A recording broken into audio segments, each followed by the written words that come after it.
କଟକ ଜିଲ୍ଲା ଟାଙ୍ଗୀ ବ୍ଲକର କେଶରପୁର ଗ୍ରାମରେ ତୋଫାନୀ ନାମକ ଜଣେ ଚାଷୀ ରହୁଥିଲେ। ତୋଫାନୀ ବାବୁଙ୍କର ସ୍ୱଭାବ ଅତି ସରଳ ଓ ଭଦ୍ର ଥିଲା।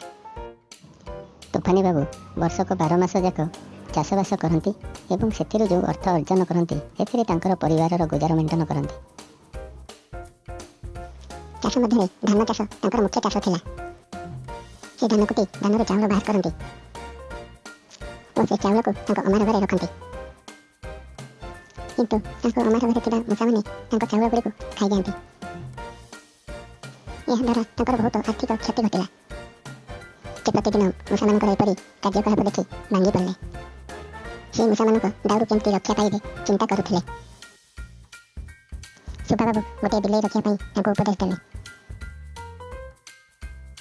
ତୋଫାନୀ ବାବୁ ମଧ୍ୟ ସୁଭା ବାବୁଙ୍କର ଏପରି ଉପଦେଶ ଶୁଣି ଅତି ଆନନ୍ଦିତ ହୋଇଗଲେ ଏବଂ ସେ ସଙ୍ଗେ ସଙ୍ଗେ ଏକ ବିଲେଇ ନେଇ ଆସିଲେ। ବିଲେଇଟି ମଧ୍ୟ ମୂଷାମାନଙ୍କୁ ଖାଇବା ଆରମ୍ଭ କଲା। ବିଲେଇ ଭୟରେ ମୂଷାମାନେ ଆଉ ଚାଉଳ ଖାଇପାରିଲେ ନାହିଁ। ବିଲେଇ ଦାଉରୁ ରକ୍ଷା ପାଇବା ପାଇଁ ମୂଷାମାନେ ଏକ ସଭା ଡାକିଲେ। ସଭାରେ ନିଷ୍ପତ୍ତି ହେଲା ଯେ ବିଲେଇ ଭିତରେ ଏକ ଘଣ୍ଟି ବାନ୍ଧିଦେବା। ବିଲେଇ ଭିତରେ କିଏ ଘଣ୍ଟି ବାନ୍ଧିବ ଓ କିପରି ବାନ୍ଧିବ ଏଥିପାଇଁ ମୂଷାମାନଙ୍କ ମଧ୍ୟରେ ଆଲୋଚନା ଚାଲିଥାଏ। ଠିକ୍ ସେହି ସମୟରେ ବାହାରେ ଜଗିଥିବା ମୂଷାଟି ବିଲେଇ ଆସିଲା ବୋଲି ଚିଲାଇ କହିଲା। ବିଲେଇ ଆସିଲା ଶୁଣି ମୂଷାମାନେ ପ୍ରାଣ ବିକଳରେ ଜଙ୍ଗଲ ଭିତରକୁ ପଳାଇଲେ।